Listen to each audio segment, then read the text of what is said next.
Welcome back to the show again. Thank you so much for being with us. Very excited to introduce you to yet another incredible entrepreneur and thought leader. His name is Charles Gilkey II Jr., but we're just going to call him Charlie. He is the founder of Productive Flourishing. It's a website that helps all of us do the stuff that actually matters as opposed to wasting time on all of this. It is routinely in the top 50 websites for productivity planning and all of that. He has just recently published a new book called Start Finishing: How to Go From Idea to Done. His previous book, Small Business Life Cycle, and you can see it right there in the background. I see there you go, right there. If you forget your name, Charlie, you can look right there and it will tell you who you are. Yeah, his work has been cited across big media all over the place. Places like, wow, listen to this: Time, Forbes, The Guardian, Inc., and a lot of other places. Charlie, welcome to the show. How are you doing today? Jim, thanks for having me. It's a great day here in Portland, and I'm excited to be on the show. Congratulations on the book. One of the problems I have is I make a to-do list, and number one might not be important, and number seven might be life critical, like do my taxes. And I can think of 6 reasons not to do number 7 today. Absolutely. Most of us can think of all the reasons why not to pay our taxes. Or even to do them, even the wife's kicking me out of the bed. I just got to get the taxes done. Maybe I can outsource that. Why are we like that? Why are people so bad at being productive? Well, first, I don't necessarily think we're bad at being productive. I think part of the way that we think about productivity is what gets us in this loop to start with. Because when we think about it, anything that takes time, energy, and attention is a project. But what we often will do is we'll count some types of projects as being productive and others as not. And so I very rarely experience people who are just outright lazy, who are just outright get up in the morning and don't want to do anything. And I think there are people like that. But for the most of us, especially since we're talking to entrepreneurs or people who are aspiring to have their own business, fundamentally, you're not lazy to start with. You're not in the place where you're not being productive. I think what it is you may not be focusing on the right things. And that's a big difference. Yeah. My wife says that I can spend 2 hours answering email at any time of day. And that's true. And it's not email that necessarily has to be done. It's just, it's better than doing the dishes, Charlie. It is better than doing the dishes. And I think that's where we end up in, is that there are multiple different categories of work we might do. And some of it, what I would like to call your best work, is stuff that you really have to engage in a certain way. You can't just slide it in. You can't cram it in. And it's often really elusive. And the outcomes of that are going to be uncertain. And it's going to require us to display a bunch of courage to get there. And so faced with all of that versus knocking out a few emails or seeing what's happening on Facebook or Twitter, we more naturally default to that latter. And then we get to the end of the day or the end of the week and we look at, our list and you're like, wow, these things that actually would have made a difference for my life and business, I didn't move those an inch. I just kind of ran around them all week and tried to do the smaller stuff that didn't matter nearly as much. Because again, in that moment, faced with thrashing with this work and sending that pitch or sending that sales letter or, making the decision to hire someone and not getting anywhere versus, at least I got 8 emails done in that time. We go with at least I got 8 emails done and it feels better in the moment. But again, end of the week, end of the month, doesn't feel better. Yeah, I've used that 8 emails done line myself. All right, let's talk about the book, Start Finishing. What do we do? What are the baby steps? Let me tell you what I do. I use these a lot. I just happen to have one here. This one is empty. It's brand new, but I use the dry erase boards and put the steps on there. Everything I do has 18 steps. And if I divide it into 18 steps, I can do 1 step a day maybe. What do you think, Charlie? How do we start? I think that's one great way to start. But I think before you get there, what we often don't do before we commit to a project, and I'm going to pause here because we creative people get so attached to ideas and how important they are, but we don't do ideas, we do projects. And so we make this fundamental jump from like, I got an idea to you're off to the races, like turning it into a plan, making it, breaking it down into 18 steps before you really think, why does this matter to me? Why does this matter to my business? Is this a strategic sort of thing to do, or is this a bright, shiny object that seems cool right now? And so I think what we too often do is we try to squish that space between idea to project down. It's like, I've got an idea, I'm going to start listing it all out. You spend 45 minutes, doing that, then maybe realize like, maybe that was an idea I shouldn't have committed to in the first place. So I think the first thing is to start with why, right? Start with why it really matters, where it fits in with your business, and for startups, strap ups, all the different variations of that, there's 3 basic things that you can start thinking about with an idea. Like, does it generate cash flow? Does it build opportunities for my business? Does it create visibility for my business, i.e. marketing, and get me seen by the people who need to be seen? And all of as a business goes, everything we do has at least one of those components, right? And so sometimes you're like, oh, this is a cash flow idea. Okay, this is an opportunity idea. This is a visibility. Sometimes it's more. But I think you start with why that matters, because inevitably that project is going to collide with 17 others that you're doing. And some are going to matter more than others. And if you can already sort of look at your project deck and be like, these are going to be no more weighty no matter what, you can already sort of throw some of those projects that don't matter as much out of the ring, as it were, and not even really commit to them and not end up downstream where they're fighting with the things that matter more to you. All right, Charlie, do you believe in the list idea? And if so, do you prioritize your list? So as part of the getting started, is there an organizational piece after this why? There can be an organizational piece. I like to talk about the 5 projects rule, which is the nerdy way that only I will say it, but it's important, is the no more than 5 active projects per time perspective. No more than 5 active projects per time perspective. So I'll break that down just a little bit. The time perspective is like, I think most of us know intuitively the difference between a week size project and a month size project. Like, we may not know like whether it's 17 hours or 15 hours, but we know intuitively like that's a sort of a week size project, and that's sort of a month size project. And I think we also know the difference between a month size project and a quarter size project, right? We can feel that difference. Sure. It gets super handy when you're starting to think about, what am I going to do for this month, to constrain and say, what are the top 5 projects? What are the 5 projects that I'm going to commit to doing this month?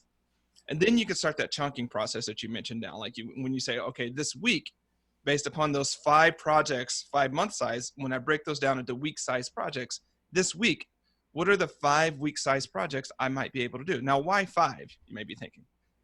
A lot of research, a lot of experience shows that we usually don't complete more than 5 significant projects at those different time slices. So it's really hard to beat 5 significant projects per month, or 5 significant month-sized projects per month, to be specific, right? Same for the week.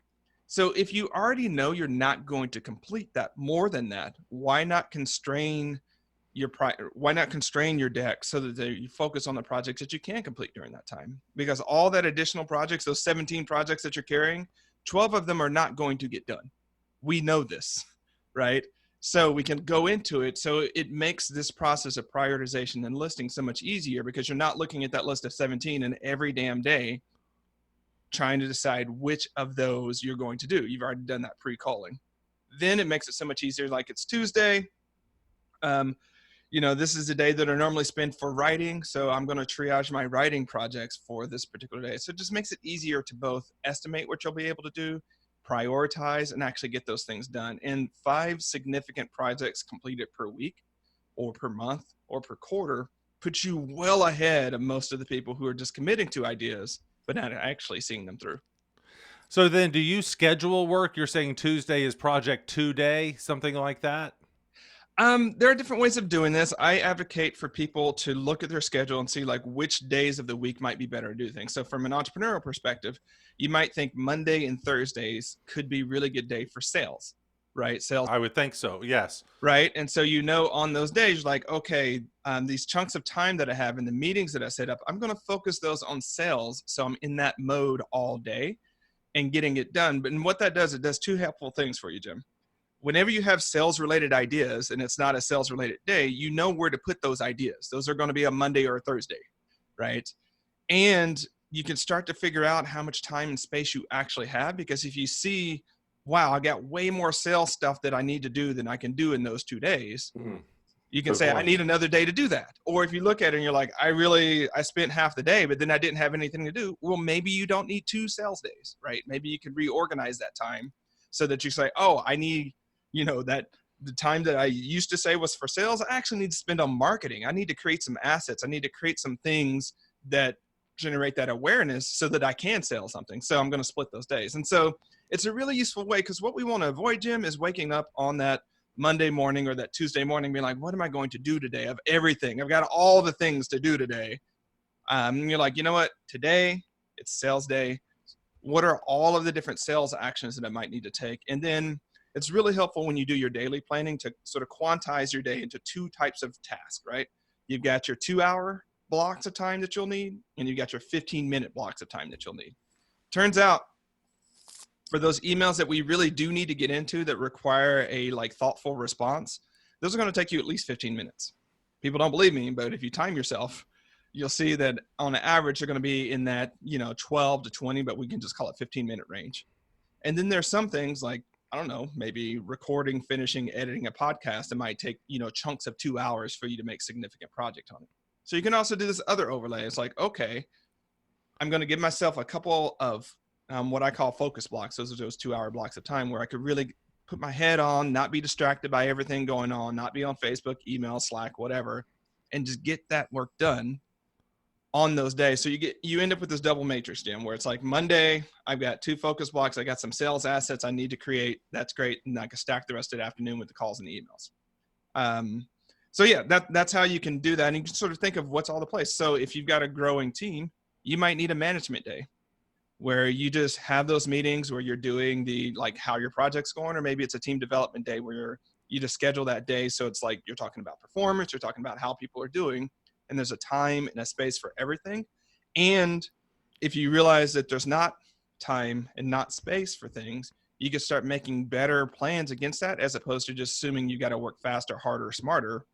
You can start to sort of delegate or defer or do some of the other different things to make your requirements fit the time available. Charlie, I used to have a salesperson, and he would tell me you can never sell something on Monday or Friday because people are busy. So you don't call on Mondays or Fridays, and you don't call from 1 until 2 because they're back from lunch and they're tired and they don't want to talk to you. And you can't call after 4 p.m. And we decided that he eventually had his work week down to 6 hours that he was willing to call people. But you know what? He was also my top sales agent, Charlie, so I don't even know. I just gave up trying to monitor him and just let him do whatever he wanted to do. So, hey man, if he got the results in, that's the thing that you're focused on, right? So would you rather work 6 hours a week and get it done, or would you rather work someone do a bunch of ineffective work for 36 hours a week and perform half as well, right? yeah. All right. So my job as the entrepreneur, the boss, the founder, is to take this knowledge and to make sure everyone in the organization is doing things productively. I have an employee that I swear, just like you said, works 60 hours a week and gets 6 minutes of work done, but is always busy and can tell you the 83 things that they have to do. So how do I help that type of employee? Just do I go in and say, here are the 4 things you're working on today and nothing else? I mean, that sounds like the way I would treat my 4-year-old. No, I think it's really, we have to be careful on this one, because a lot of times as managers or leaders, we say that we want one thing, but we really want something else, right? And Okay, so what do I really want? I want her to do her job, damn it, and be effective. there are certain priorities that you want her to focus on. Yes. And if she's not working on those priorities, then that's where you as the boss and manager can say, look, I appreciate you're putting in a lot of hard work here, except for you're working on the wrong things. All the stuff you're doing, I actually do not want you to do. And at a certain point, you have to negatively incentivize that, right? I know you want to be doing this organization over here. I need you to be sending these outreach emails. The organizational emails do not count. That work does not count. Stop doing that. And depending upon how long this goes, you go into the performance conversations, and you might eventually have to let the person go, because fundamentally, they're not aligning their work to your priorities. And so as a general rule, what I say is always align people on the priorities, always align people on the timelines. When it gets into how they're doing their work, let them figure it out, assuming it's kind of like we were talking about with the salesperson. he was aligning your priorities, right? He was aligned with your priorities. And he figured out how to do that. You didn't need to get into the weeds of that. This other employee is not aligned with their priorities in a certain way, and they're fundamentally off base. So you got to get that first. Then if they need some coaching, they need some training, they need some development on the how, then you go in there. But the first thing is like, if you have a weekly meeting. So let's talk about cadences of accountability, which a lot of times we entrepreneurs don't like to talk about. Before I do that, here we go. Entrepreneurs, there are 3 levels of delegation. There's task level delegation, there's project level delegation, and there's responsibility level delegation. So, hey, Jim, call this person as a task. Hey, Jim, call all the people for this project as a project delegation. Hey, call everyone that I need called for this whole thing. I don't want to talk about calling anymore as a responsibility level delegation. When we first hire, we want people to take on as much responsibility as possible. Unfortunately, we have to start the opposite. We have to start with tasks and then build up to projects and then build up to responsibilities. The reason I say that is because the founderitis that we get that can be super frustrating is like people are not picking up their responsibilities nearly as quickly as we expect them to be. But we haven't focused on the task and the projects that sort of cash out those responsibilities. So cadence of accountability and comes in there where if you're thinking like, what's the pace of meetings that you need to have with this person? And what do you need to be talking about during those meetings that keep them focused and aligned? Because, if you have the once a month project meeting with them, that's 3.5 months for them to drift further than what you want them to do. Right. And then you end up, a month later, like, what have you done for the month? And they'd show you a list of things. And you're like, but that's not at all what we were talked about. So in this scenario where you're going through this priority syncing, it might be where you need to meet twice a week. Say, okay, here are the priorities. Here's what we've talked about. What have you done with those? And when they start saying, well, I've done these other things. Well, that's not what we're talking about. I'm not like fundamentally you're off. Like we don't need to be talking about this. We need to be talking about this. And if after a few weeks, depending upon how long you're with them, maybe a couple months, they're fundamentally not shifting and understanding that this is the scope of their work, then you have a poor fit. And unfortunately, you probably need to let them go. All right, so Charlie, before the interview, we acknowledged that both you and I are superhuman and have the productivity that is our superpower is productivity. I have a big P on my back, just like you do. So when we have this productivity superpower and we have employees that are just not cutting it, right? They're whatever. So you mentioned doing a blog or a podcast posting or something. I know that takes me X amount of time. If it's taking my employee 3x after 10 sessions of me showing them exactly how to do it, am I just being rude or do they need to be dismissed and do I need to find somebody else? Because, I have the superpower. I am 3 times faster than 99% of the population. Yeah. I said founderitis earlier. I more normally call it founder's mojo. Like anything you do as the owner of your business, you know exactly how much money you have, you know exactly what your priorities are, you know exactly what the strategy, you know the people, you know the context, you know everything. So we can move from idea to action super, super quickly, right? And we don't have to worry about what the boss thinks because we are the boss. For the other person, yes, it's like that. So it's actually not at all unusual for them to take 3 times as long for you on a given task, right? What you have to start thinking about is 1, can you bring that down to 2x? And 2, yes, it might take them 3 times as long, but if you take on that work, you'll never be able to do other work. So it might be, that it takes you forever to get them to be able to do something, to do a slew of tasks that take you 15 minutes.